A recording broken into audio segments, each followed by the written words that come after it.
بسم الله الرحمن الرحيم. الحمد لله رب العالمين، والصلاة والسلام على المبعوث رحمة للعالمين نبينا محمد وعلى آله وصحبه ومن تبعهم بإحسان إلى يوم الدين. أما بعد،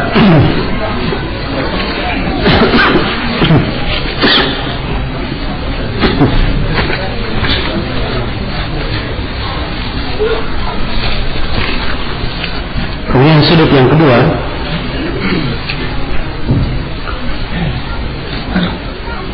adalah dari sisi pendalilan. Sudut atau sisi yang kedua yang menyebabkan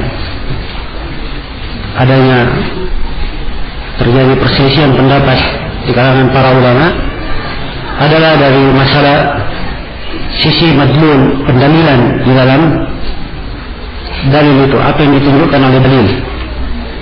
Iya. Jadi kalau disebut Al-Quran dan Sunnah, ijma, ini dalilnya, kan begitu? Ya. Ketika diambil dari ayat ataupun hadis, kandungan yang terkandung di dalam dalil tersebut itulah yang dikatakan madlul, pendalilannya. Ya. Dan dimaklumi bahwa di dalam pendalilan ada sebagian dalil yang jelas kandungannya. Ya. Kemudian sangat tegas dalalah yang terkandung di dalamnya, pendalilan atau penunjukan terhadap sebuah dalil sangat jelas di dalamnya. Dan ada yang samar, ada yang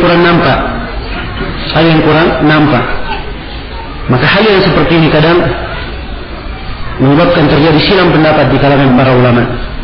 Sebagai contoh misalnya hadis Abu Sa'id Al-Khudri riwayat Al-Bukhari dan Muslim, bahkan diriwayatkan oleh Imam 7, Nabi SAW bersabda, "Ghuslu yaumil Jum'ah wajibun ala kulli muhtalim."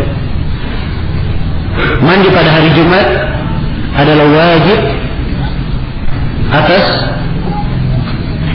setiap orang yang telah ihtilam. Apa artinya ihtilam? Dia telah mimpi basah. Ya. Jadi maksudnya siapa yang sudah balik dia wajib mandi apa? Mandi Jumat. Itu kalau dilihat kepada terjemahan harfiahnya. Ya. Sebab kalimat wajib, ya wajib yang kita pahami kan begitu.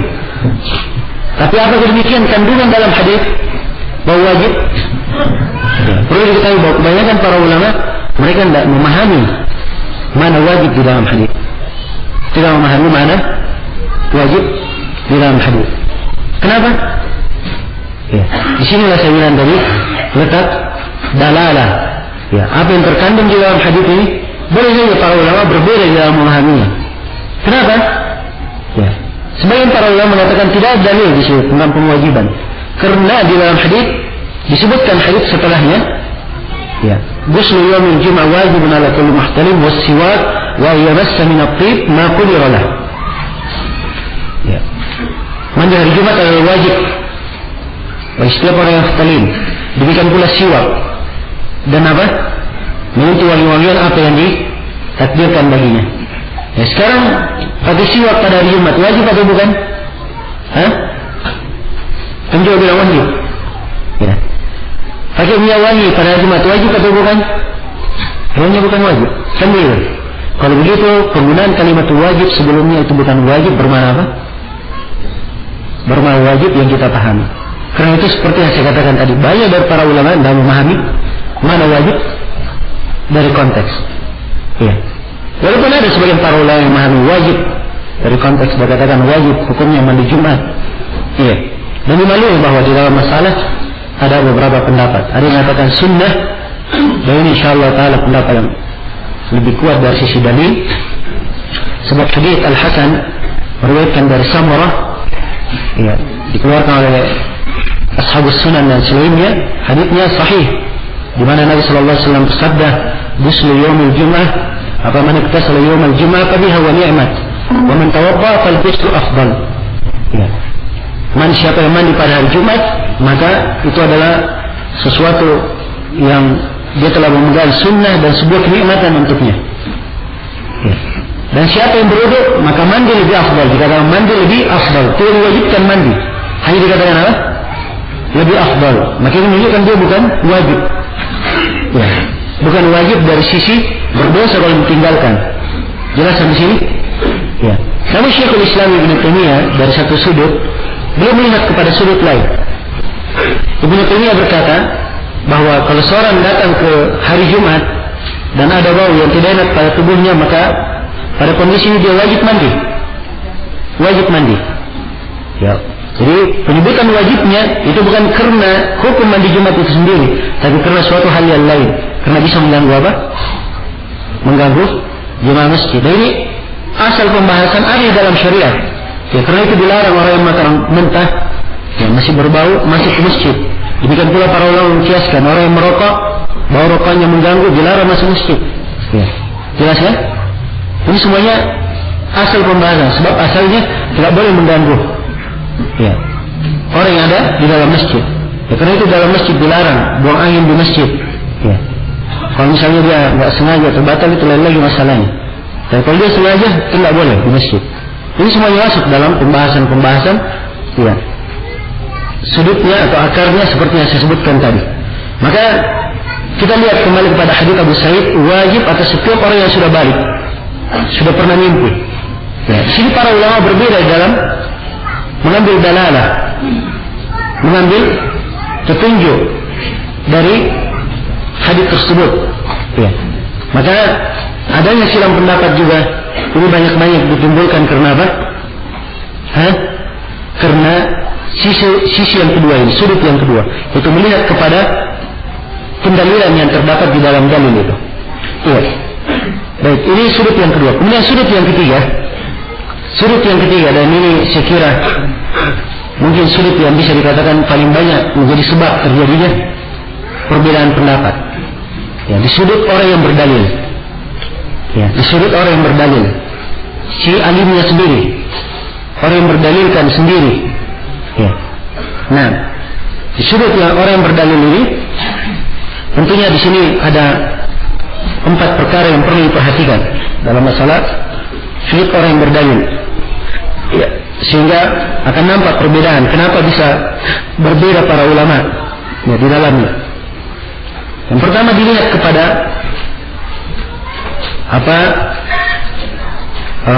kemampuan ilmiah orang yang berdalilkan. Ya. Kemampuannya secara keseluruhan penguasanya terhadap ilmu agama, apa yang dia kuasai. Ini penting di dalam melihat. Ya. Dan hasil dari apa yang dia kuasai dari ilmu-ilmu syariat ini tentunya beda nanti, akan memberikan pengaruh di dalam penjelasan dan hukum-hukum. Iya. Nah, tentunya di dalam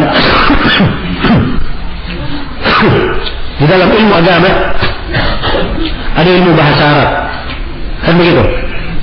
Ya. Ada ilmu tentang hadis, ada ilmu tentang mustalah hadis. Ya. Kemudian ada ilmu tentang tafsir, usul tafsir, ada ilmu tentang nasikh dan mansukh. Nasikh dan mansukh ada berkaitan dengan hadis, ada yang berkaitan dengan Quran. Ada penguasaan terhadap asar para sahabat. Ya.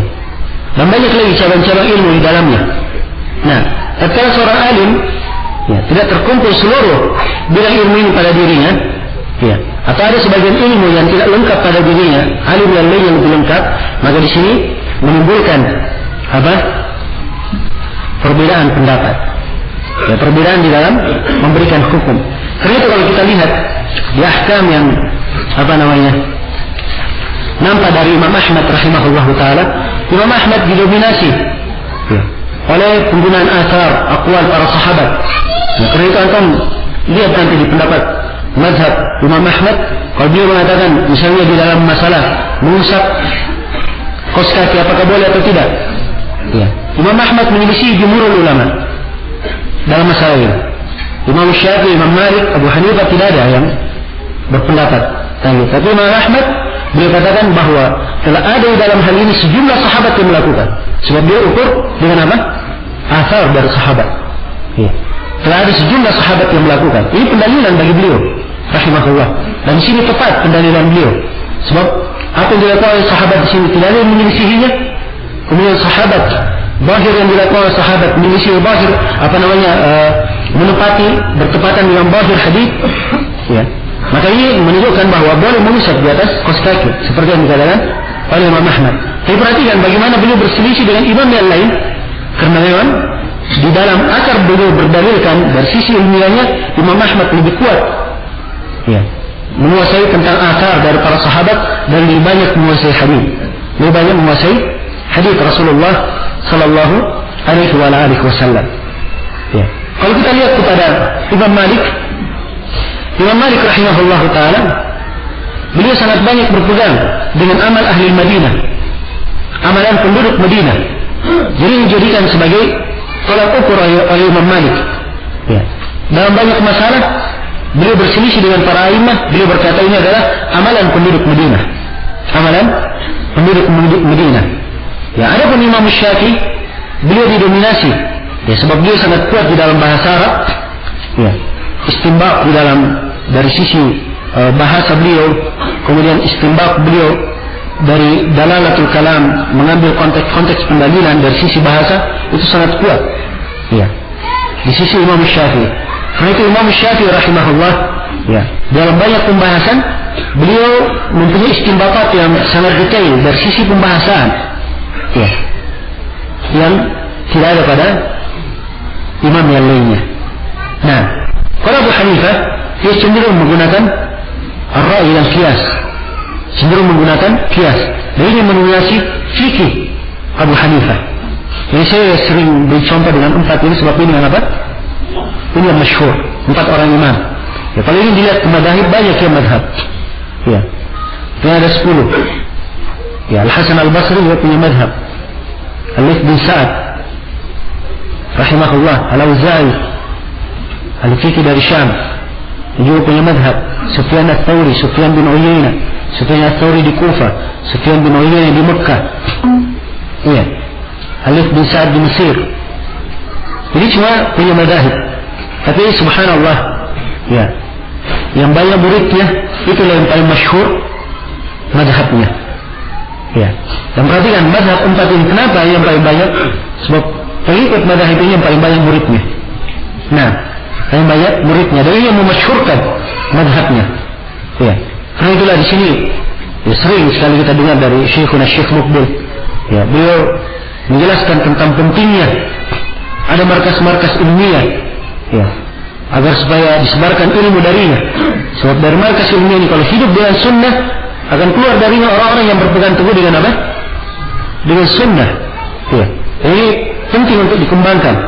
Ya, perhatikan kenapa madhab ini tersebar dengan demikian masyhurnya setiap masa. Sebab pada setiap masa ada orang-orang yang mendukungnya. Ya, jelas? Nah, baik. Jadi ini pendalilan mereka. Jadi dari sisi kemampuan ilmiah dan kelengkapan sisi pengetahuan, ini semua yang mewarnai pendapat-pendapatnya. Tapi bukan artinya, ya, bahwa, ya, seorang imam itu kalau dia menguasai ini, dia dikatakan lemah dari sisi yang lain. Tidak. Imam Ahmad rahimahullah betul beliau cenderung menggunakan apa? Menggunakan asar. Tapi bukan artinya beliau mengakui kias. Ya. Beliau ada wakil kias dalam hal yang tertentu.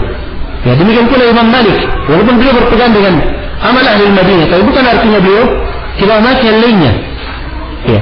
Nah, dari Imam Syafi'i rahimahullah itu disebutkan bahwa beliau ini, ya, mengumpulkan antara dua fikih. Ya, sebab di Baghdad atau di Kufah, ya, di Baghdad, Kufah dan Basra dan sekitarnya, ini sering terjadi perselisihan pendapat antara, ya, pengikut mazhab Hanbaliyah dan pengikut mazhab Hanafiyah.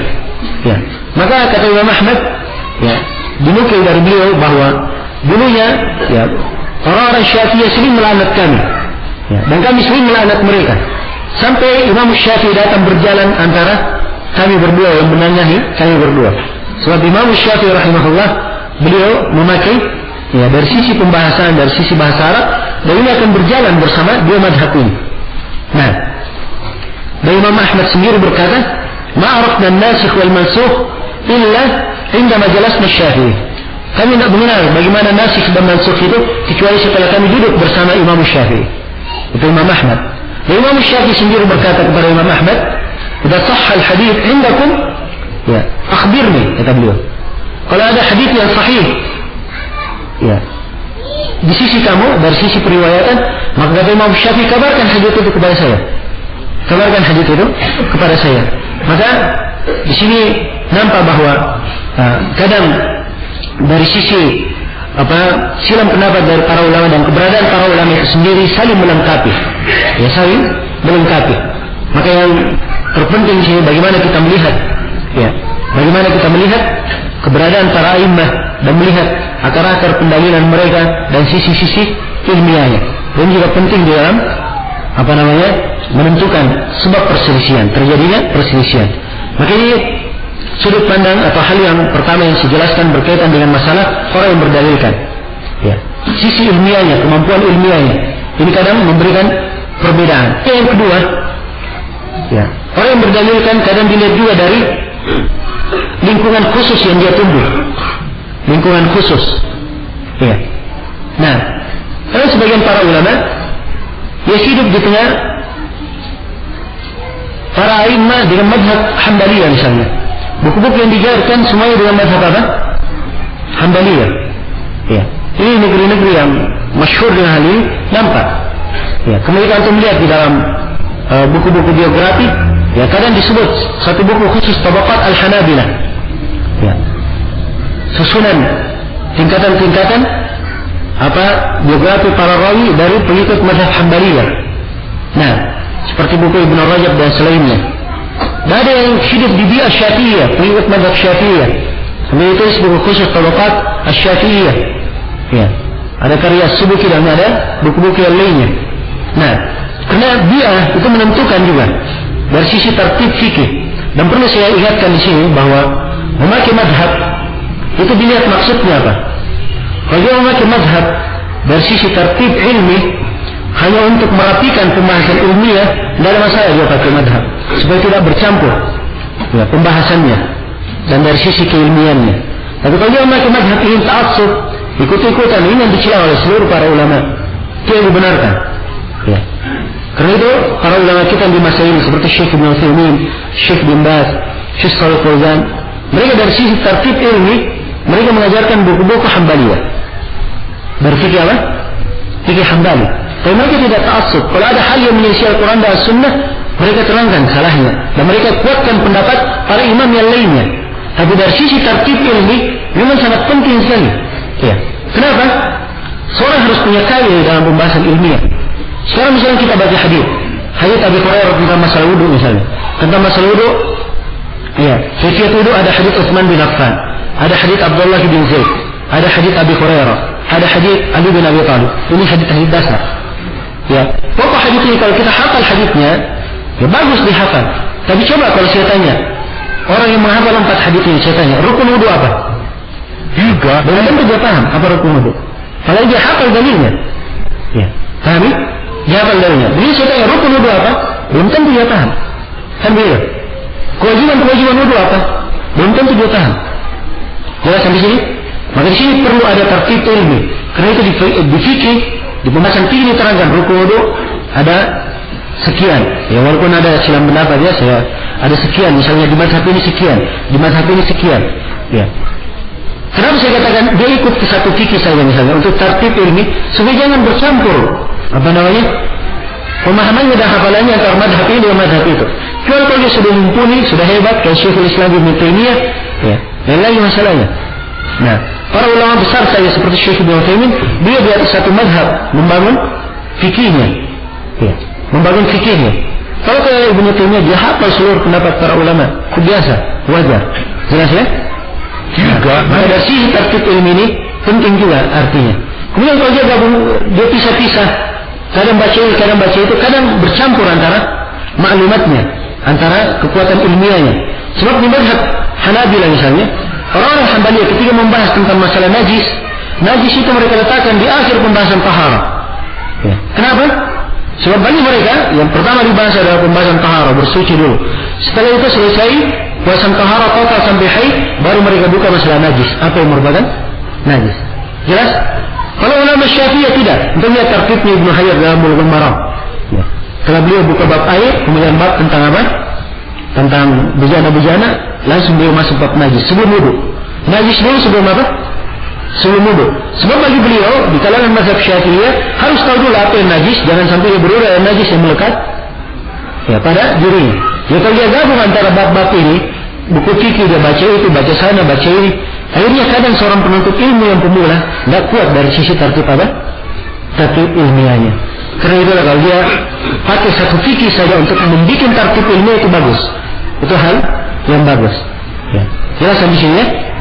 Nah, dan bukan artinya dia harus terikat dengan Syafi'iyah misalnya atau Hanbaliyah atau ini, apa saja silahkan. Ya, cuma di sini ya kita kan di sini mazhabnya mazhab apa? Ya, mazhab Syafi'i. Ya, dan tidak kita harus tahu buku-buku Syafi'iyah. Walaupun kita tahu itu salah, tapi kita tahu ini ada di dalam buku Syafi'iyah. Ya, kalau terjadi di tengah masyarakat kita tahu apa dasarnya mereka lakukan, apa sumbernya. Kalau kita ingin ingatkan kesalahan itu, dengan mudah kita ingatkan ya, kesalahan tersebut.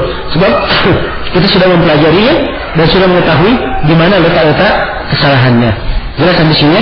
Maka dia seorang ya, tempat tumbuhnya dalam menuntut ilmu, seorang alim ini kadang memberikan perbedaan di dalam ijtihadnya. Ya, ada perbedaan di dalam ijtihadnya. Apalagi di dalam mazhab itu sendiri, ya banyak pembahasannya. Apakah ini adalah pendapat di asal mazhab atau hanya qaul atau hanya pecahan yang diambil dari kelaziman atau istiqra, ya dibedakan antara wajih, kemudian bedakan adalah qaul dan wajih dalam mazhab. Itu adalah perbedaan-perbedaannya di dalam memahami fikih mazhab. Nah,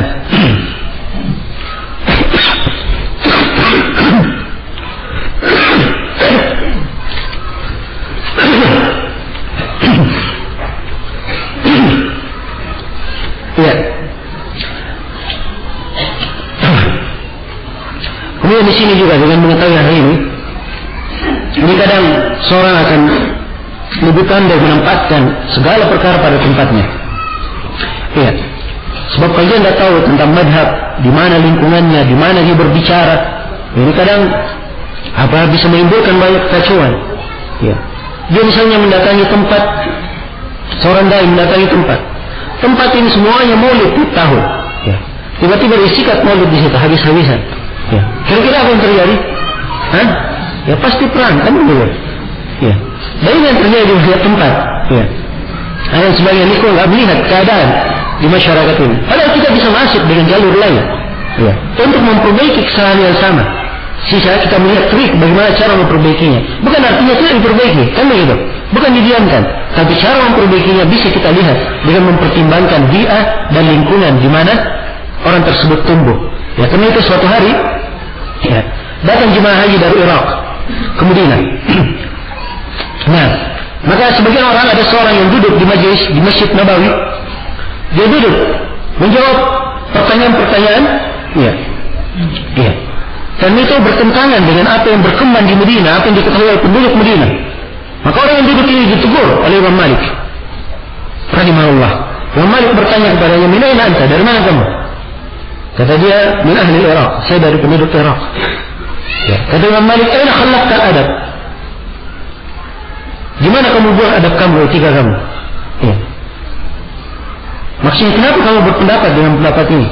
Orang ini sebutkan udurnya. Katanya ini pendapat diucapkan oleh Zaid bin Thabit radhiyallahu taala anhu. Ini pendapat sahabat. Ya. Kata Imam Malik, kami tahu itu adalah pendapat Zaid bin Thabit. Kami tahu. Tapi yang manusia yang kenal di sini, orang-orang Madinah itu hanya kenal ucapan Umar bin Khattab radhiyallahu taala anhu. Ya, perhatikannya bagaimana fikih beliau sampai beliau menegur. Ya. Beliau tidak menyalahkan orang tersebut dari sisi ilmiah. Tidak ada masalah kamu rajihkan pendapat Zaid bin Thabit. Tapi kamu berada di mana? Ya. Berada di kota Madinah. Ya. Ini adalah hal yang dijaga. Dan saya lihat sendiri di fatwa di musim haji, ya masyayikh kibar, ya mereka kalau memberikan jawaban, mereka jawab sesuai dengan apa yang rajih menurut mereka. Dan ini juga seperti yang saya tekankan tadi, bukan artinya kita mengenal ya silang pendapat ini kita mudahkan perkara kepada manusia, tidak. Seorang kalau ditanya, dia jawab sesuai dengan apa yang dia ketahui, dengan dalil yang dia ketahui. Tidak boleh dia kasih, oh kamu boleh pilih ini, boleh pilih itu, tidak. Dia kasih pendapat apa yang dia ketahui. Tapi kalau misalnya dia lihat seorang dikasih fatwa atau orang lain, ya, maka di sini hendaknya dia punya pertimbangan lain. Karena saya sering lihat dari ulama besar kita ditanya di musim haji, ya, Kalau penanya ini dilihat dari sebuah negeri dan diberi fatwa oleh orang lain, maka dia katakan, ya sepanjang kamu ada yang memberi fatwa, ya silahkan kamu ikuti fatwa tersebut. Dia tidak masukkan pendapat lain. Ya kenapa? Sebab dia akan membuat nanti ada kekacauan pada diri orang tersebut. Ya sepanjang orang yang memberikan fatwa ada sisi ilmiah yang benar dari hal tersebut, maka diberikan keluasan. Ya. Kecuali kalau fatwanya adalah fatwa yang menyimpang, fatwa yang keliru, itu lain lagi masalahnya. Ya, lain lagi masalahnya. Ya, di masa ini saja ada yang memberi fatwa boleh melempar jamrah sebelum tergelincirnya matahari. Dan fatwa disebutkan, ya, di kalangan sebagian ulama kita ada yang memberi fatwa seperti itu. Sampai di Saudi pun ada yang memberi fatwa dari sebagian ahli, sebagian kibar ulama. Tapi ada fatwa yang dianggap aneh di kalangan dari keindahan fikih beliau rahimahullah, dan dia menunjukkan bagaimana mengobati, mencocokkan keadaan di tengah masyarakat. Karena Imam Malik kadang kalau melihat sebagian orang yang mempersempit silam pendapat, dia katakan ya bahwa itu adalah rahmat, silam pendapat adalah rahmat. Beliau katakan seperti itu. Dan kadang kalau beliau melihat ada orang yang memperluas silam pendapat, Imam Malik berkata, ya wahai kamu, sungguh yang ada itu cuma dua, benar atau salah. Ya. Maka dia tempatkan kedudukan sesuai dengan keadaan orang tersebut, dan ini dari keindahan fikih beliau rahimahullahu taala. Kemudian hal yang ketiga yang hendaknya kita lihat di sini berkaitan dengan orang yang berdalilkan ya tentang lingkungan umum di mana dia tinggal, lingkungan umum. Kalau tadi lingkungan khusus di atas mazhab apa dia di atas ini, ada lingkungan umum. Kadang seorang beda antara iklim negaranya, sana tinggal di negara musim dingin misalnya, yang ini musim panas, ya. Maka di sini beda di dalam memberikan fatwa dan memberikan penjelasan. Ya kalau misalnya di kutub utara di sana atau hanya terjadi salju, maka nggak pantas saya bahas ya tentang masalah mengundurkan waktu sholat karena panas. Ya apa kaitannya mengundurkan sholat karena panas? Nggak ada panas sama mereka. Ya, kan begitu. Dalam hal yang seperti ini, fikih yang seperti ini, kalau disebutkan kadang membuat membuat kacau pemahaman sebagian orang. Tapi kalau di Saudi Arabia, ya misalnya daerah yang panas, atau di Kuwait atau misalnya di Tanah Arab sana, daerah gurun pasir, ini penting fikih ini. Ya, penting untuk dipahami. Ya, apalagi kalau berkaitan dengan peraturan pemerintah yang harus sholat tepat waktu misalnya, ya dari sudut fikih apakah itu dilakukan atau tidak, ini juga penting. Ya, untuk dijelaskan. Ya, jelas di sini. Maka ini i'tibar dari sisi dari sisi fatwa yang muncul dan jawaban. Kenapa kalian terjadi silam pendapat? Dan kadang dipengaruhi juga dengan keadaan negara. Ya, negara ini didominasi oleh kafir atau muslim. Kalau dia negara muslim, apakah dia pernah terjadi penjajahan oleh orang kafir atau tidak? Sebab ini memberikan pengaruh-pengaruh warna-warna. Yang kadang seorang alim ketika memberikan jawaban, beda jawabannya di negeri ini dengan negeri yang murni umat Islam di situ. Ya, murni umat Islam di situ. Maka ini juga kadang ada kesalahpahaman. Ya, pada sebagian kadang di dalam mengikuti fatwa sebagian para ulama. Kadang sebagian para ulama di Saudi memberikan fatwa, itu fatwa-fatwa khusus berkaitan dengan sebuah keadaan di Saudi. Ya. Datang orang yang mendengarkannya, dia cocokkan, dia ambil fatwa ini, dia terapkan untuk semua negara. Ya. Dan ini tidak benar hal yang seperti ini. Ini hal yang tidak benar. Dilihat apa masalah itu, kemana penekatannya, dan apa asarnya, apa faedah, apa perkembangan dari diucapkannya masalah itu. Ini semuanya ada ukuran-ukuran yang harus diperhatikan. Baik. Nah, dan dimaklumi ya bahwa Imam Malik atau Imam Syafi'i rahimahullah taala beliau dulunya di Irak. Setelah itu beliau pindah ke mana? Ke Mesir. Ya. Dan beliau ketika berada di Irak, ya, beliau punya pendapat-pendapat. Setelah pindah ke Mesir, banyak pendapat beliau yang berubah. Karena itu Imam Syafi'i dikenal punya dua mazhab. Mazhab qadim, mazhab dulu, di mana mazhab dulunya? Di Irak. Dan mazhab baru di mana? Di Mesir. Jangan dibilang Imam Syafi'i pindah.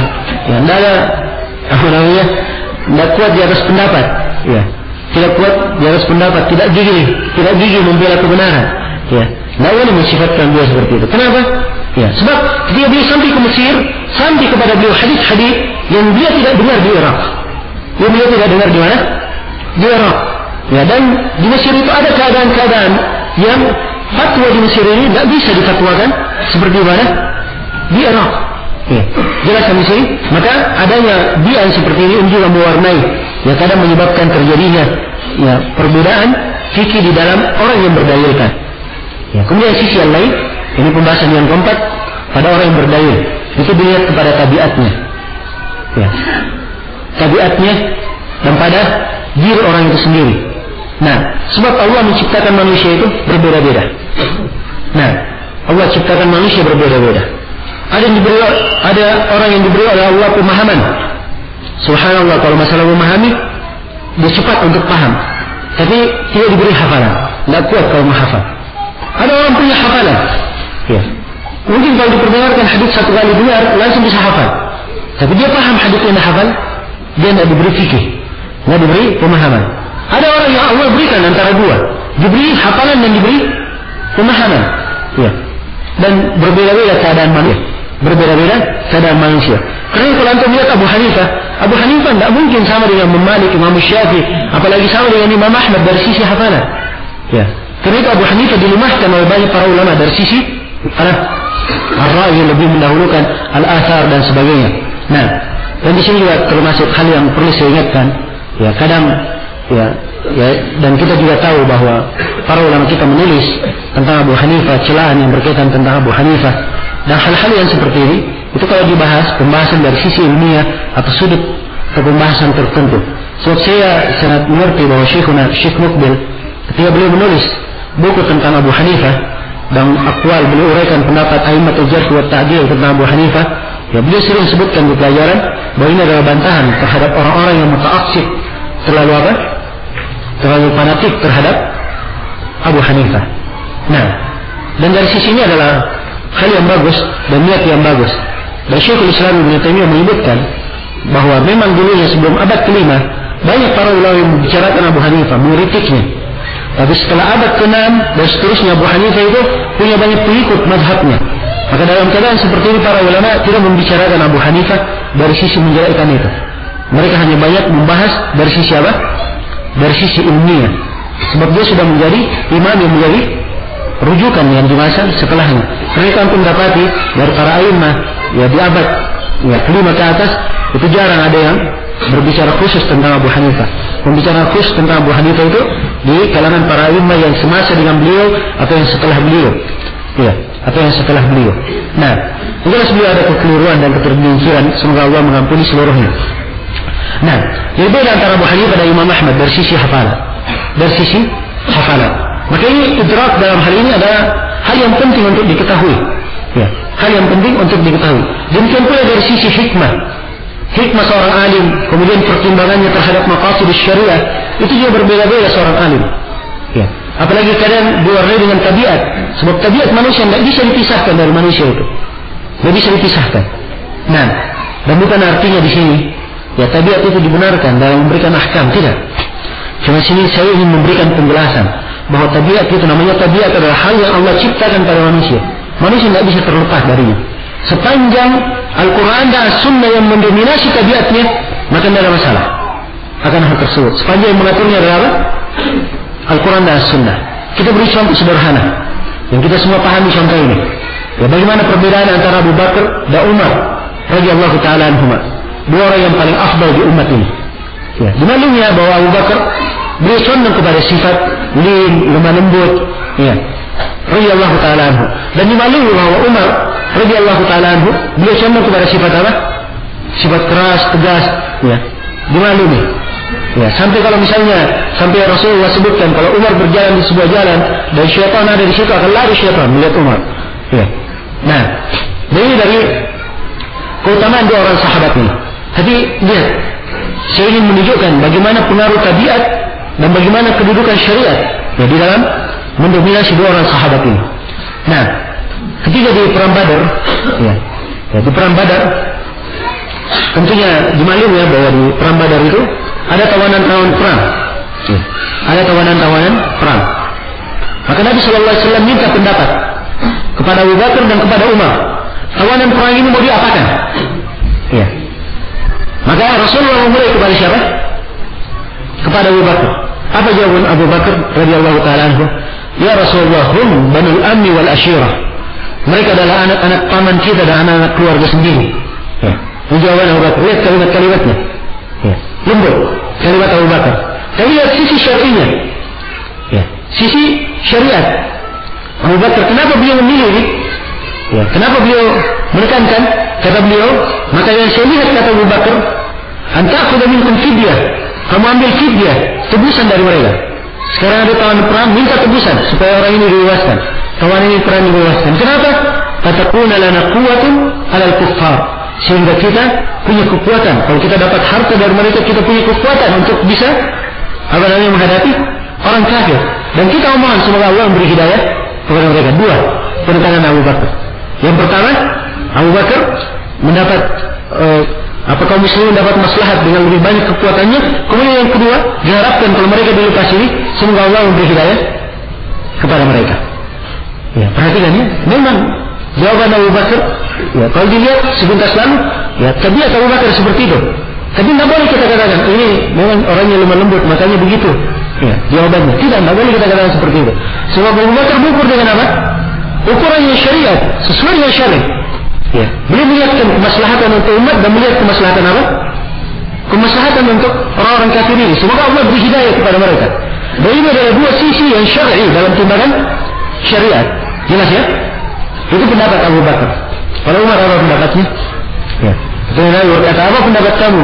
Ya Ibn Al-Khattab. Ya. Awal jawabannya, kalla wallah ya Rasulullah. Tidak demi Allah ya Rasulullah. Dimulai dengan sumpah. Ya. Saya tidak melihat seperti pendapat Abu Bakar. Ya. Jawaban Umar. Ya. Apa jawaban Umar? Kata beliau, saya melihat kamu ambil keluarga engkau, disebutkan keluarga Nabi, kamu penggal lehernya, saya pegang keluarga saya penggal lehernya. Nah, ini dia pegang akhir, ya, saudaranya atau keluarganya, dia pegang lehernya. Ya. Ini Umar. Sebentar selalu orang bilang, oh ini sesuai dengan tabiat Umar. Ya, ini seperti itu. Tapi lihat alasan Umar. Ya, radhiyallahu taala anhu. Ya, kata beliau apa? Kata beliau, fa inna haula'i a'immatul kufri wa sanadiduha. Sungguhnya mereka ini para pemimpin kekufuran dan tokoh-tokohnya, pentolan-pentolannya. Ini Quran benar ya? Ya. Sebab dalam Al-Quran diperintah untuk memerangi siapa? A'immatul kufur. Diperintah. Makanya manaf syar'i, tempat berpijak syar'i benar. Ya. Tapi dari sisi ini kita lihat, tabiat itu tidak bisa dipisahkan dari orang. Tidak mungkin dikatakan bahwa orang itu harus membuang perasaannya, membuang tabiatnya. Tidak mungkin itu. Sebab itu tabiat pada dirinya. Jelas ini? Tapi perhatikan bahwa tabiat ini bukan itu yang mendominasi mereka. Yang mendominasi mereka adalah apa? Al-Quran dan Sunnah. Kita ambil kisah yang lain, terbalik. Ya. Kisah yang lain. Ketika ada yang menahan zakatnya, dia dikeluarkan. Apa pendapat Abu Bakar? Ya. Pendapat Abu Bakar cuma satu. Wallahi la'aqtulanna yawma na'umi inaqan kanu yabdunaha ila Nabi sallallahu alaihi wasallam laqataltuhum ala man'ihi. Kata beliau, demi Allah, andai kata mereka menahan ya satu ikatan saja zakat yang mereka juga di masa Nabi, andai kata dia menahan itu, kata beliau, demi Allah saya akan perangi mereka karena mereka menahan itu. Ini Abu Bakar radhiyallahu taala. Ya. Bagaimana beliau? Sedemikian tugasnya. Umar apa yang terjadi pada masa itu?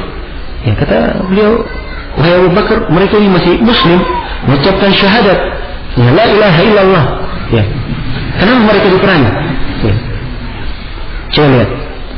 Nah, ini menunjukkan bahwa sahabat itu tidak terikat dengan tabiat. Tabiat yang punya pengaruh. Tapi mereka lebih mendahulukan apa? Mendahulukan dalil dari Al-Quran dan Sunnah. Tapi kalau memang tabiat bisa memberikan apa?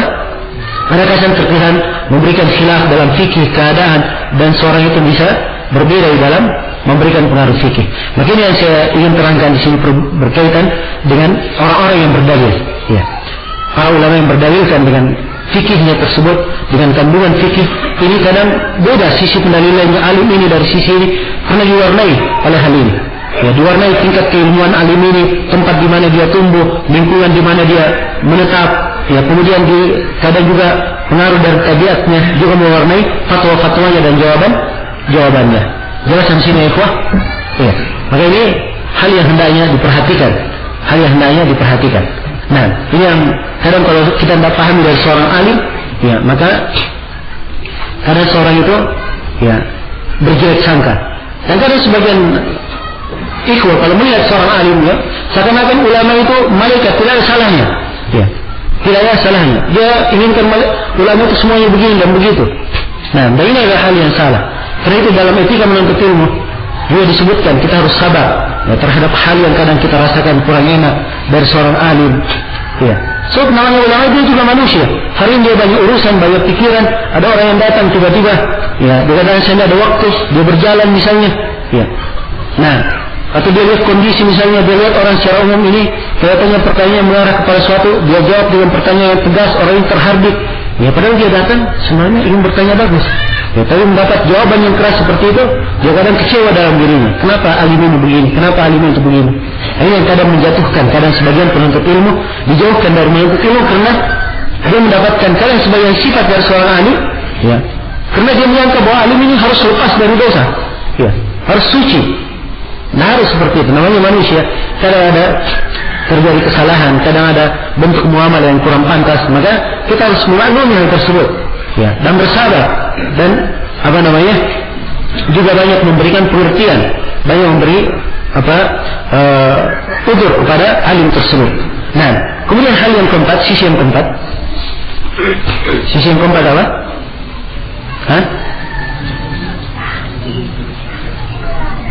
Ya, tadi kita katakan sebab silam pendapat ada 4 sisi kita lihatnya, 4 sudut. Yang pertama pada sudut apa? Dalil yang dipakai. Kemudian sudut yang kedua pada sudut apa? Pendalilannya, kandungan yang terkandung dalam dalil. Sudut yang ketiga dilihat pada apa? Orang yang berdalilkan. Sekarang sudut yang keempat pada masalah yang diberikan dalil di dalamnya. Nah, masalah yang diberikan dalil di dalamnya ini kadang para ulama berbeda-beda dalam melihatnya, di dalam meninjaunya. Iya. Dan perbedaan-perbedaan ini mungkin saya bisa globalkan dalam 3 tingkatan atau dalam 3 masalah. Yang pertama, perbedaan di dalam menggambarkan masalah itu. Dalam menggambarkan masalah. Ya. Sekarang misalnya saya beri 2 contoh di sini ya, supaya mudah bagi kita untuk untuk memahaminya. Saya beri contoh misalnya uang yang disimpan di bank. Uang yang disimpan di bank. Ya. Uang yang disimpan di bank ini sifatnya apa? Ya. Apakah dia pinjaman? Atau dia titipan? Ya. Atau dia adalah modal yang diberikan kepada bank untuk dikelola kerjasama? Ya. Jelas?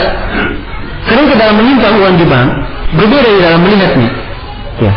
Di dalam memberikan hukum apakah riba apa yang diberikan atau tidak, satu.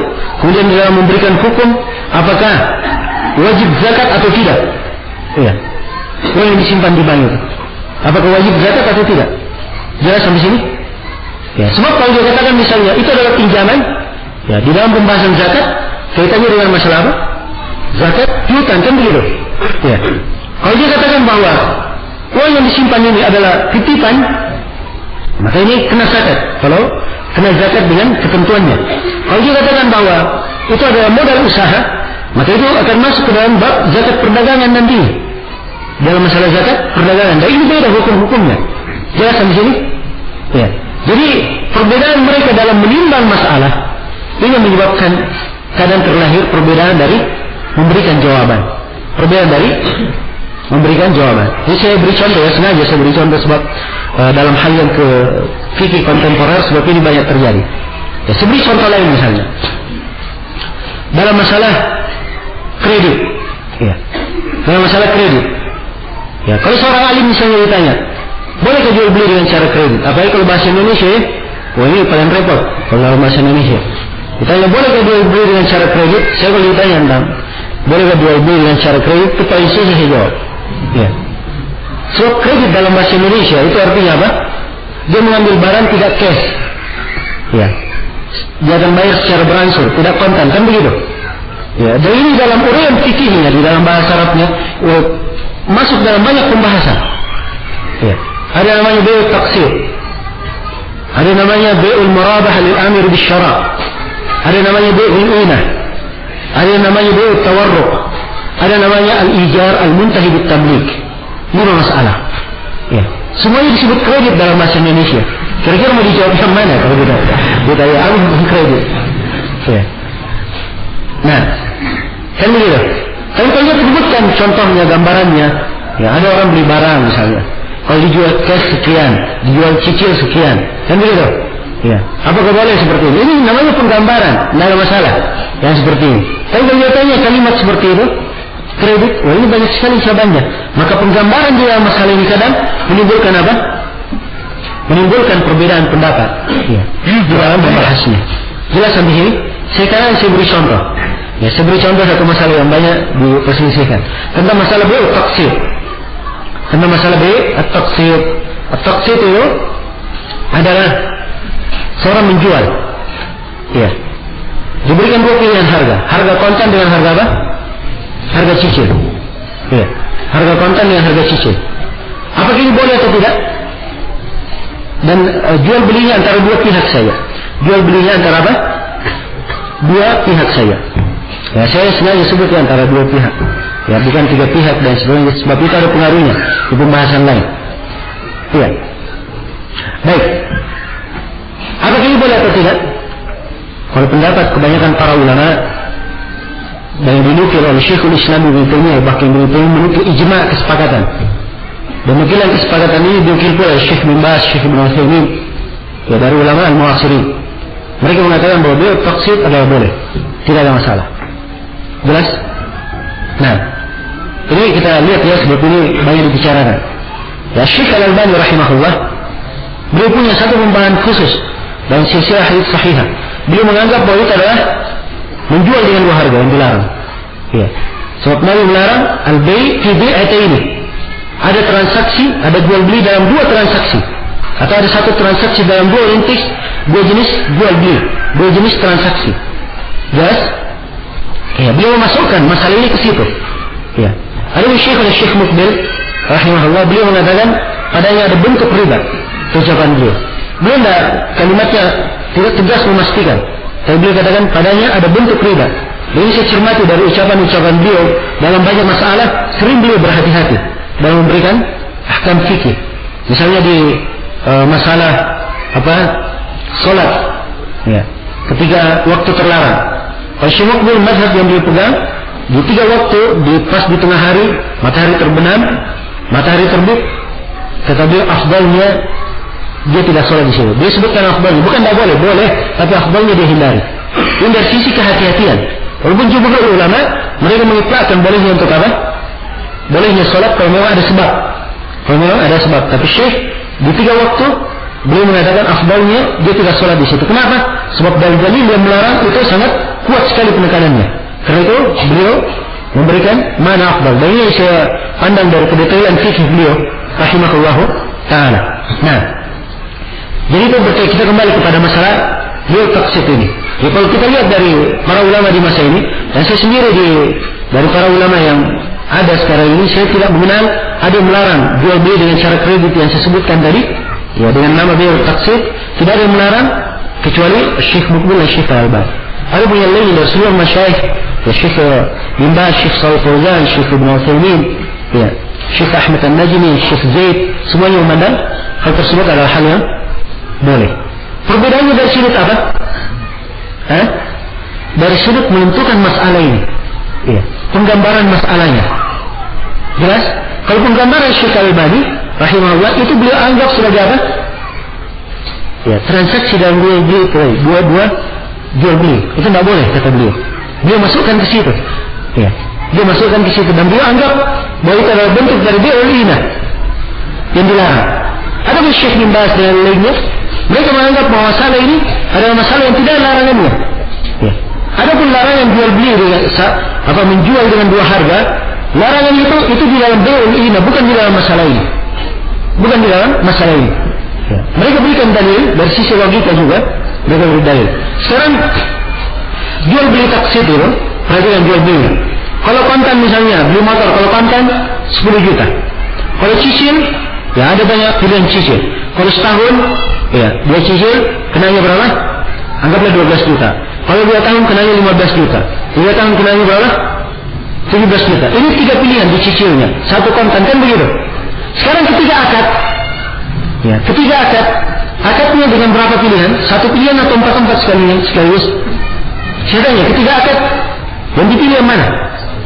Satu saja atau semuanya empat? Satu saja. Kalau dia yang cash kan begitu. Dia yang cicil yang mana? Tidak mungkin. Oh ya, saya cicil setahun 2 tahun. Kan bingung untuk belinya. Ya. Setahun 2 tahun apa yang dimaksud? Ya.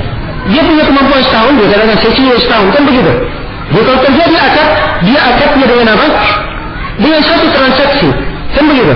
Maka di sini tidak boleh dikatakan dia menjual dengan 2 harga di sini. Masuk dalam transaksi kan 2 harga. Sebab di sini dengan satu transaksi, dengan satu harga, kan begitu. Tapi memang dikasih pilihan, ya, dikasih pilihan. Karena itu saya sendiri dari masalah ini, dan saya akan sebutkannya sisi tarjih, ya, bagaimana cara merajihkan dan apa sudut para ulama, pertimbangan-pertimbangan di dalam merajihkan. Saya sendiri melihat ini adalah pendapat kebanyakan para ulama, ya, dan tidak ada sisi riba di dalamnya. Maka hal yang seperti ini adalah boleh. Hal yang seperti ini adalah boleh. Dan saya sebutkan tadi masalah kredit ada berapa bentuk? Ya, ada 5 bentuk tadi saya sebut. Jadi ada bentuk-bentuk yang lainnya belum tentu terbatas pada 5 ini. Ya, sebab yang menjadi ibrah adalah al-ma'ani. Itu menjadi ibrah, makna yang ditampakkan. Pembahasan itu menjadi ibrah, yang menjadi pembahasan. Bukan lafadznya, bisa saja dinamakan begini, bisa dikatakan begini, tapi hakikatnya, ya mungkin saja hakikatnya sama. Jelasan di sini. Maafin ya, saya bukan dalam pembahasan menjelaskan tentang masalah kredit. Ya. Saya tidak uraikan semua. Saya ingin memberi contoh sekarang. Ya, saya ingin memberi contoh. Sudah berapa contoh saya beri tadi? Sudah 2. Ya, sudah 2. Ini para ulama berbeda di dalam menggambarkan, akhirnya mereka apa? Ada silang pendapat di dalam masalah ini. Baik, kemudian berikutnya, ya, yang kedua yang menyebabkan kadang terjadi perbedaan pendapat dalam masalah yang dijadikan sebagai dalil atau yang diberikan pendalil dalam menyikapi kedudukan masalah ini dalam syariat. Kedudukan masalah ini dalam syariat. Ya. Sebab sebuah masalah itu beraneka ragam pandangan. Ada mengatakan ini masalah adalah masalah yang qat'iyah, yang jelas. Ya. Tidak boleh ada menyelisih dalam masalah ini. Ya. Ada masalah yang seperti itu. Jelas? Dan ada sebagian masalah agama dalilnya bukan qat'iyah, tapi ada bisa mengandung banyak ijtihad di dalamnya. Ya, bisa mengandung banyak ijtihad di dalamnya. Jelas? Maka kita lihat dari sisi masalah ini, kemana peletakannya. Maka di situ kadang terjadi silang pendapat di kalangan para ulama. Ya. Sekarang saya beri contoh misalnya tentang masalah membaca basmalah ketika salat. Ketika membaca surah Al-Fatihah, baca Bismillahirrahmanirrahim, dijaharkan. Ya. Sebenarnya menjaharkan membaca basmalah. Ya. Ini dimaklumi ada silang pendapat di kalangan para ulama. Ya. Ada silang pendapat di kalangan para ulama. Ya.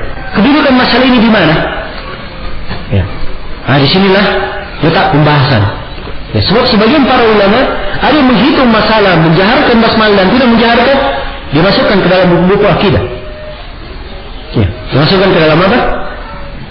Buku-buku akidah. Sampai Ali bin al-Madini dalam i'tiqad beliau disebut oleh Al-Lalakai dimasukkan, ya, bahwa dari ciri ahli sunnah tidak menjaharkan basmalah. Ya, jelas?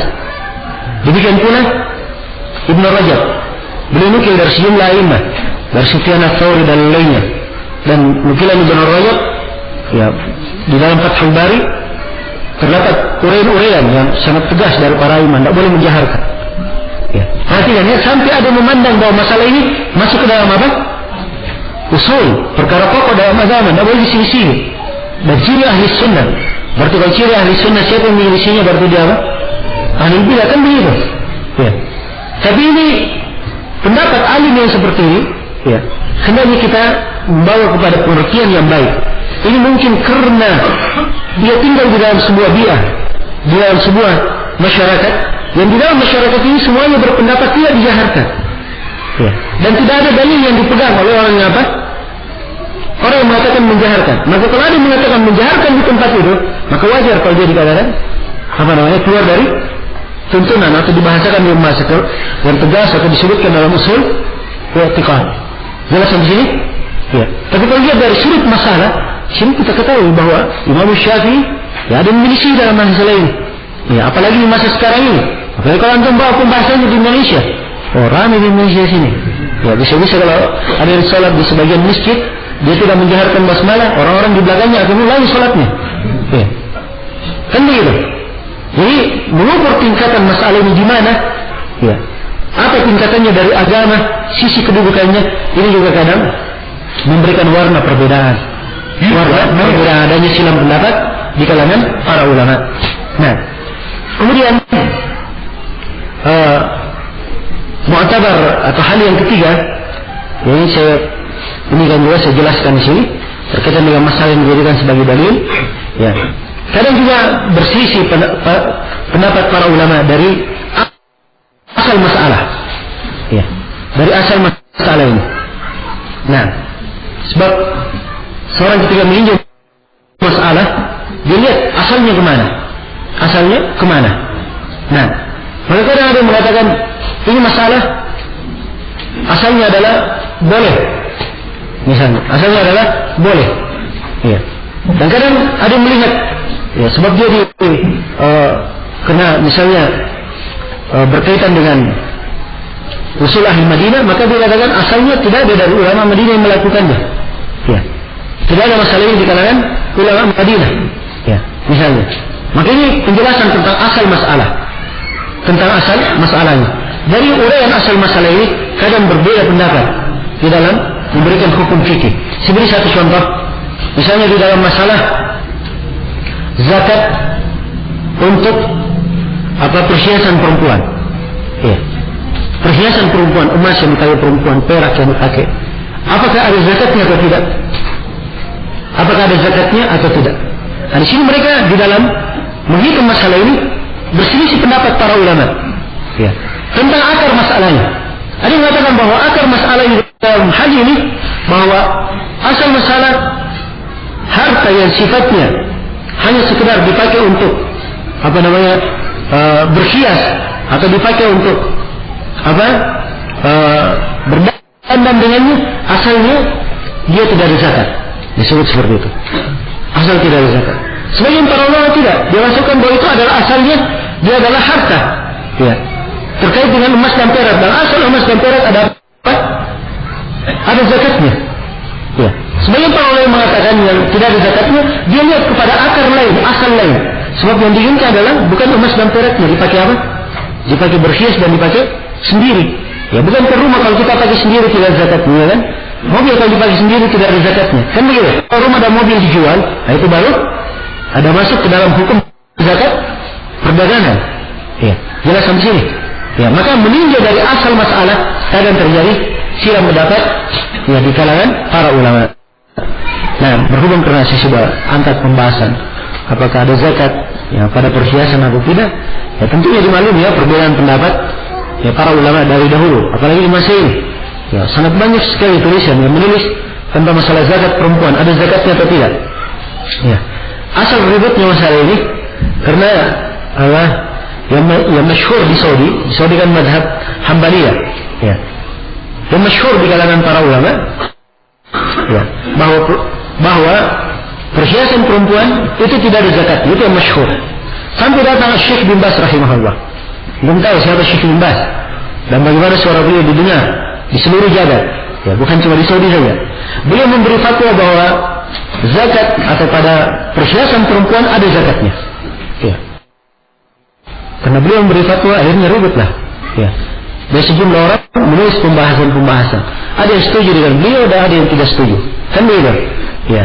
Akhirnya ribut pembahasan ini. Nah, kena ribut di kalangan para ulama, ya saya bilang aja ribut di kalangan para ulama.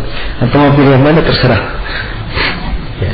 Kalau saya sendiri saya pandang kuat, ya pendapat beliau rahimahullah mewajibkan ada zakat pada perhiasan perempuan, itu adalah pendapat yang kuat. Pendapat yang kuat dari sisi dalil, ya. Kemudian pendapat yang kuat dari sisi sejumlah para sahabat juga memfatwakan seperti itu. Jadi dari sisi dalil, dari sisi asar, ya sangat kuat untuk dipegang. Jadi itu saya contoh kepada pendapat beliau. Dan asalnya seorang itu berhati-hati dalam hukum yang seperti ini, dia berhati-hati. Ya. Nah, kalaupun misalnya tidak wajib zakat, dia keluarkan, ya alhamdulillah sudah berbuat baik, kan begitu. Dia sudah berbuat baik, dia sudah berbuat amalan salih. Dan ini adalah hal yang baik, insyaallah taala. Nah, bagi 4 hal saya sudah terangkan secara global, sisi umum, dan ini kaidah dasar sebenarnya. Seluruh yang disebutkan oleh Syekhul Islam Ibnu Taimiyah tercakup di dalam 4 yang saya sebutkan ini. Nah, sebelum menyebutkan 3 dasar sebab dan beliau cabang menjadi 10. Itu yang disebut oleh Ibnu Taimiyah dalam buku, dicabang menjadi 10. Dan 10 ini, apa yang beliau sebutkan itu sudah tercakup pada apa yang saya terangkan. Ya, walaupun rinciannya kita akan baca satu persatu sambil saya akan melengkapi contoh-contohnya supaya kita lebih gamblang lagi ya melihat bagaimana sebenarnya keadaan-keadaan para ulama rahimahumullahu taala dalam bersilang pendapat atau dalam menyikapi dalil. Nah, jadi saya ulangi secara global bahwa sebab munculnya perbedaan pendapat itu kembali kepada 4 sisi atau 4 sudut. Yang pertama dari sudut apa? Kemudian yang kedua dari sudut pendalilannya. Kemudian yang ketiga dari sudut orang yang berdalil dengannya. Kemudian yang keempat dari sudut masalah yang diberikan dalil padanya. Ini 4 sudut ya, dengan rincian-rincian dan cabang-cabang yang saya terangkan ya, dengan insyaallah taala kita bisa tergambar secara umum bagaimana ya para ulama itu dan kenapa mereka bisa berselisih pendapat. Nah, dalam kitab ini Syekhul Islam Ibnu Taimiyah rahimahullahu taala menyebutkan beberapa contoh.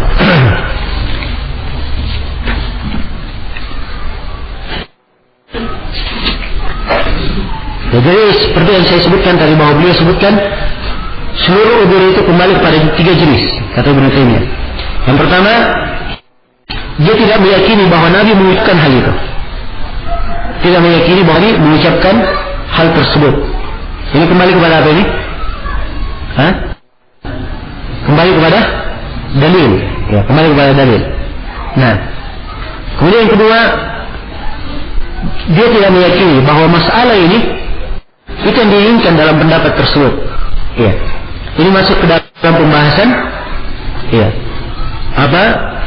Yang kedua, sudut dalilnya, sudut pendalilannya, dan masuk ke dalam masalah yang keempat, yaitu masalah ini apakah cocok pendalilan di situ atau tidak.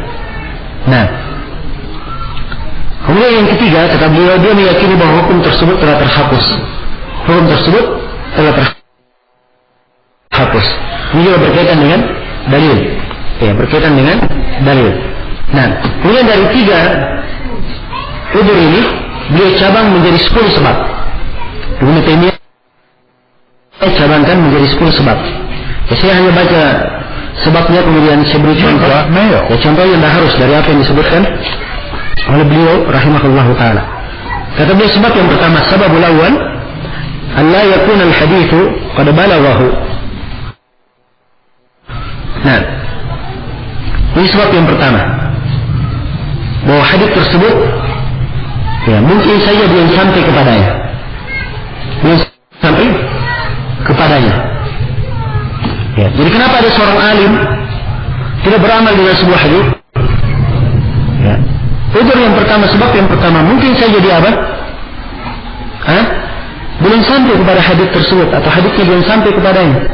Ya, dan seseorang tidak diwajibkan ya, untuk melakukan sesuatu yang dia tidak mengetahui dalilnya. Dia tidak mengetahui dalilnya. Jelas sampai sini? Iya. Ini sebab kata Syekhul Islam Ibnu Taimiyah, huwa al-ghalib ala aktsar ma yujad min aqwali salaf. Ya. Ini adalah sebab yang terbanyak diketemukan di pendapat para ulama salaf, yang para ulama salaf ini sebagian pendapatnya terkesan menyelisihi sebagian hadis. Nah, dan ini wajar kata beliau. Sebab fa'inna al-ihata bi hadits Rasulullah sallallahu alaihi wasallam lam takun li ahadin min al-ummah. Sebab kata Ibnu Taimiyah, meliput seluruh hadis, menguasai seluruh hadis itu tidak mungkin terkumpul pada satu orang dari umat ini saja. Ya, apalagi dari para imam yang dahulu. Tidak mungkin dia melakukan perjalanan ke berbagai negeri, dia bisa dapat seluruh hadis. Ya. Jelas? Nah, itu sulit sekali. Jelaskan saja kepada seorang guru. Ya. Guru itu punya 100 hadis. Ya. Nah, gurunya belum tentu memberikan hadis itu dalam satu majelis. Ya mungkin tiap hari dia kasih 5 hadis. Ya kan begitu. Kalau dia punya 100 kali 100 bagi 5 sudah berapa? Ya, sudah 20 hari dia menunggu, kan begitu. Dan dia di negeri tersebut belum tentu dia 20 hari. Ada lagi guru-guru yang lainnya. Guru-guru yang lainnya mungkin punya 1000 hadis. Ya. Makanya semua rawi bisa mendapatkan hadis. Apalagi kemampuan untuk melakukan rihlah dalam perjalanan, dan semua orang mampu di masa itu. Ya, Imam Malik rahimahullah itu dikenal. Beliau hanya berada di Madinah saja. Beliau tidak keluar dari kota Madinah. Dikenal Imam Malik. Tidak keluar dari mana? Dari kota Madinah. Sebab kota Madinah adalah kota yang berkumpul di dalamnya para ulama di masa itu. Ya, a'immah terdapat di kota tersebut. Dan Imam Malik berada di situ. Ya, jadi wajar kalau beliau sibuk dengan ulama di kota Madinah. Ya, sebab yang di kota Madinah saja belum habis beliau serap ilmunya. Bagaimana beliau berpikir kepada yang keluar? Ya, kan begitu. Makanya dari etika dan akhlak Imam Malik. Sebab di dalam menuntut ilmu juga, ya seorang ketika menuntut ilmu dia mulai dengan apa yang ada di dalam negerinya. Dia mengambil usul apa yang dia bisa pelajari dalam negerinya. Kalau dia ingin mencari tambahan, maka silakan dia pergi cari ke negeri yang lain. Kalau memang ada orang di negeri yang lain yang didapatkan tambahan, ya di tempat tersebut. Dan ini dari tertib ilmiah dan cara seorang menuntut ilmu. So, saya sering melihat kadang seorang menuntut ilmu sibuk. Ya baru dia belajar, saya insyaAllah mau berangkat ke sini, mau berangkat ke sana. Ya, Masya Allah, ini adalah niat yang bagus. Niat yang bagus. Ya. Tapi dia sendiri sebenarnya kalau digunakan waktunya ya untuk belajar apa yang ada di dalam negerinya, itu sudah cukup kadang. Ya, bahkan kadang dia sudah bisa meraih banyak hal sebelum sampai ke negeri tersebut. Karena saya pernah melihat di sebagian tempat, ikhwah datang punya semangat dari Indonesia langsung datang belajar. Tapi tidak punya pengetahuan bahasa Arab yang cukup. Ya. Akhirnya apa yang terjadi? Ia pun terlambat bila belajar. Ya, sebab semua orang sudah bisa menangkap ya dengan berbahasa Arab. Ya, dan dia ingin belajar sama teman-temannya. Teman-temannya juga sibuk belajar. Ya, tidak ada yang mengajarinya. Padahal kalau dia tinggal di tempatnya, mungkin lebih bagus dia duduk di tempatnya 2 bulan daripada dia duduk 2 tahun di tempat tersebut. Ya, sebab di kondisi dia sendiri tidak memanfaatkan nikmat yang ada pada dirinya. Nah, karena itulah ya keberadaan para ulama ya, karena mereka belajar, ada yang melakukan perjalanan, ada yang mampu ke sini, ada yang kalau dia melakukan perjalanan hanya ke beberapa negeri. Ya, kalau seperti Imam Ahmad, Imam Al-Bukhari, Imam Muslim, ini semuanya terkenal. Ya, rahal mereka berpindah ke negeri-negeri, melakukan perjalanan yang sangat jauh. Ya, dan dimaklumi dari kisah dan sejarah mereka melakukan perjalanan. Sampai Imam Ahmad kalau dia sudah kembali ke Baghdad, dia bekerja lagi, kumpul duit, setelah itu berangkat kemana? Ya, untuk mendatangi seorang guru mengambil hadis. Itu dimaklumi dari kisah beliau. Ya. Nah, dan ini semua alim seperti itu. Dan semua ulama seperti itu. Karena itu wajar kalau ada sebagian ulama dah sampai kepadanya hadis. Sampai di masa ini. Ya. Sampai di masa ini. Sebagian ulama kita ditanya dalam sebuah masalah, dia mengatakan masalah ini tidak boleh. Belum sampai yang menunjukkan bolehnya masalah tersebut. Ya. Padahal buku-buku telah tertulis. Buku-buku telah tertulis. Ya. Karena memang itu ilmu adalah sesuatu yang sangat luas dan tidak mungkin dikumpulkan pada seluruh ilmu itu pada seorang alim saja. Nah, ya kata sebagian para ulama ma hawal ilma jami'an ahadun la walau marasahu alf sanah innamal ilmu ka bahrin zakhirin fattakhid min kulli syai'in ahsanah. Semuanya ilmu itu seluruhnya tidak didapatkan oleh satu orang saja. Ya. Dia tidak akan dapatkan seluruh ilmu walaupun dia menuntut ilmu 1000 tahun. Ya. Walaupun dia menuntut ilmu 1000 tahun. Ilmu itu bagaikan lautan yang sangat dalam. Karena itu, pelajarilah ilmu yang terindahnya, terbagusnya. Nah, pelajari ilmu yang terbagusnya. Kemudian juga dari sudut-sudut, hendaknya melihat seorang Ya, penuntut ilmu melihat keadaan dirinya, kemana dia kemampuannya. Ya, dia gunakan kemampuannya di hal yang dia mampu di situ.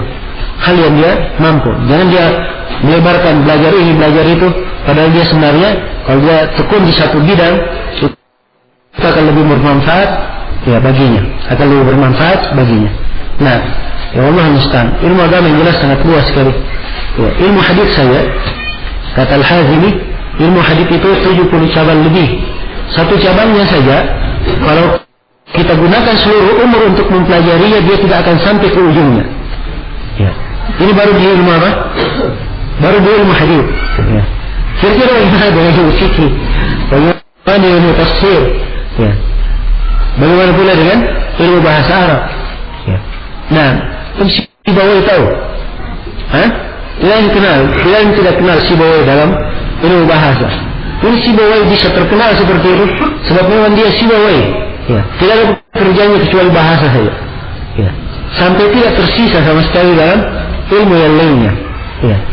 Nah, dia hanya mumpuni di bahasa saja. Ini satu ilmu. Ya. Habis seluruh umurnya untuk satu ilmu tersebut. Nah, karena itu kalau ingin dihitung dari penuntut ilmu, terlalu banyak pekerjaan yang harus dikerja dan terlalu banyak kesibukan yang bisa menyibukkan seseorang.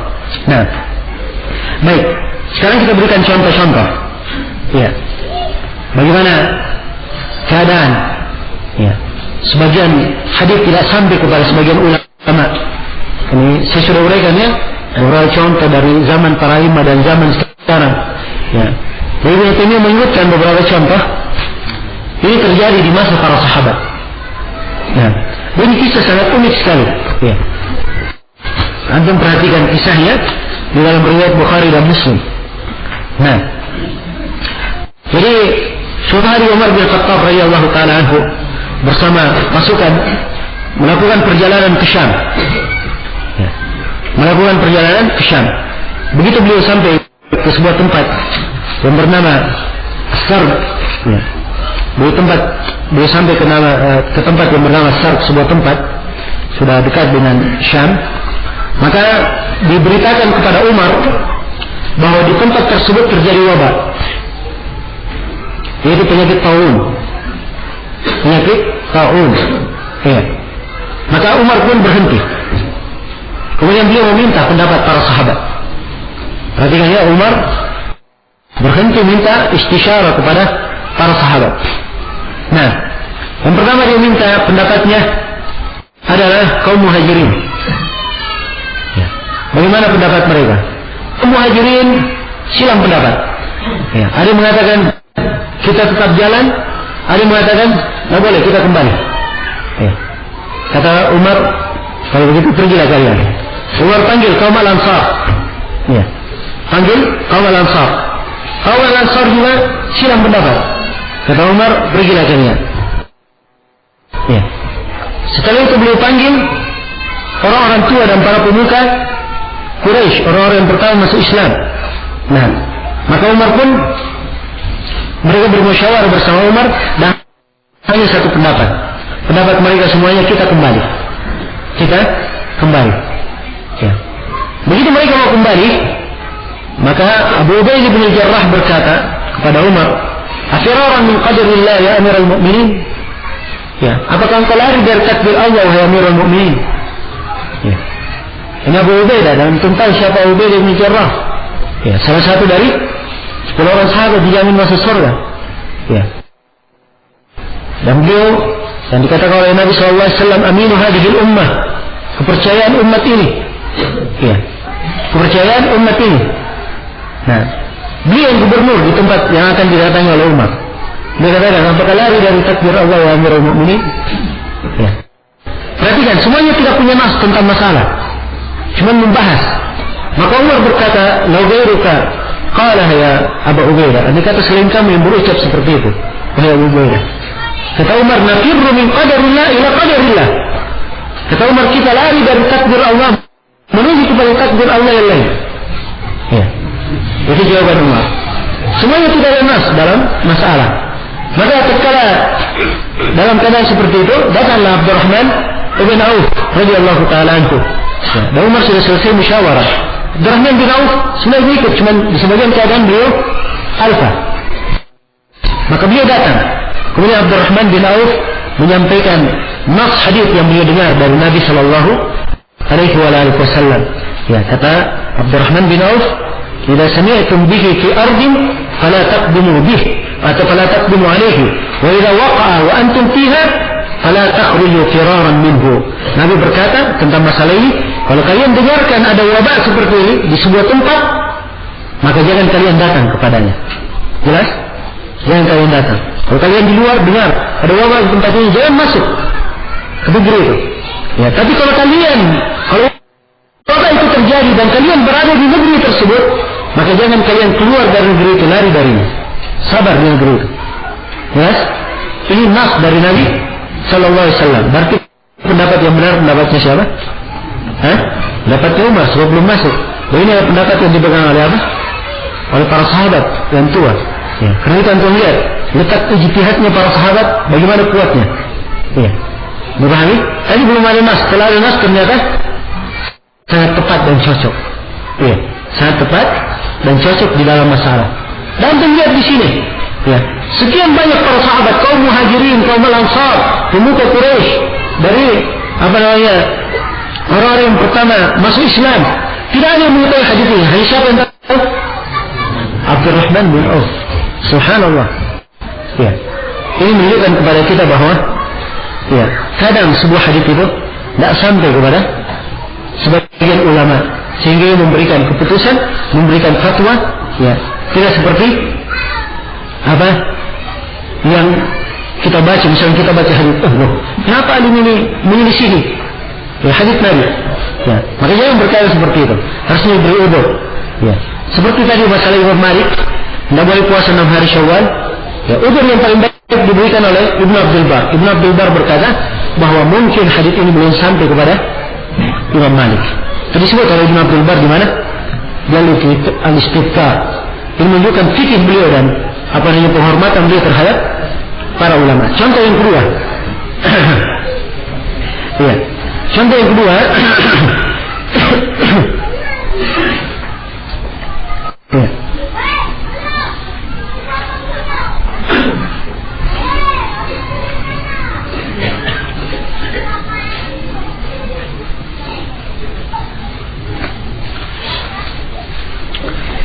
Contoh yang kedua adalah pendapat Ali bin Abi Thalib dan Ibnu Abbas radhiyallahu taala anhuma.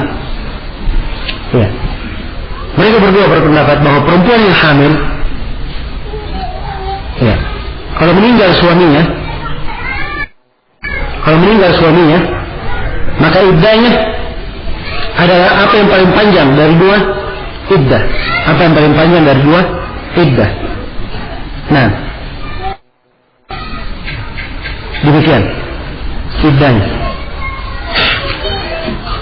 Ya, sekarang ini menyelisih pendapat kebanyakan para ulama.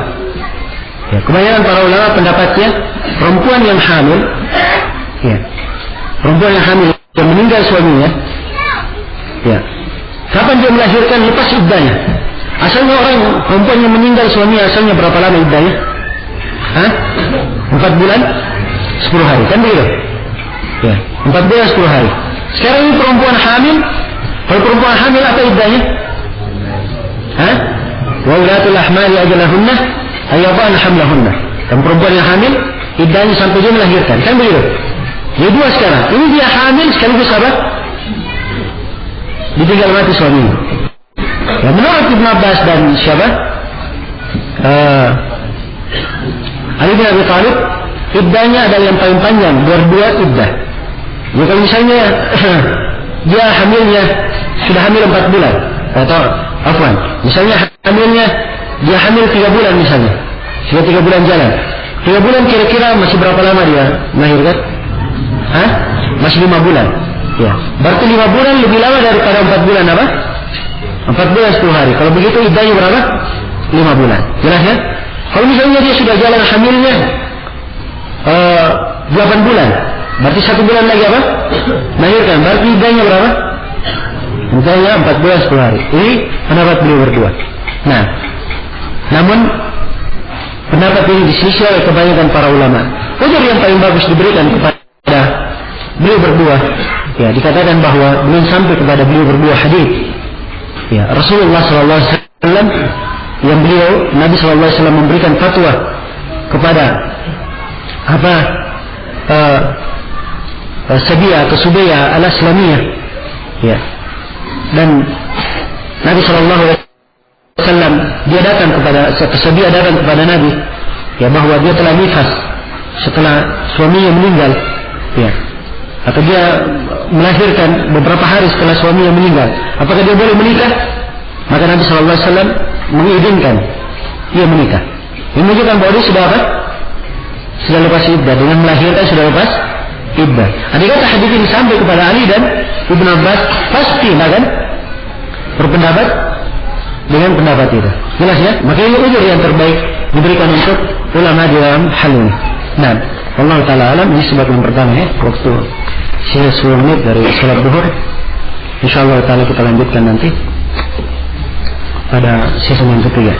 Subhanakallahumma bihamdik, asyhadu an la ilaha illa anta, astaghfiruka wa atubu ilaik, walhamdulillahi rabbil alamin.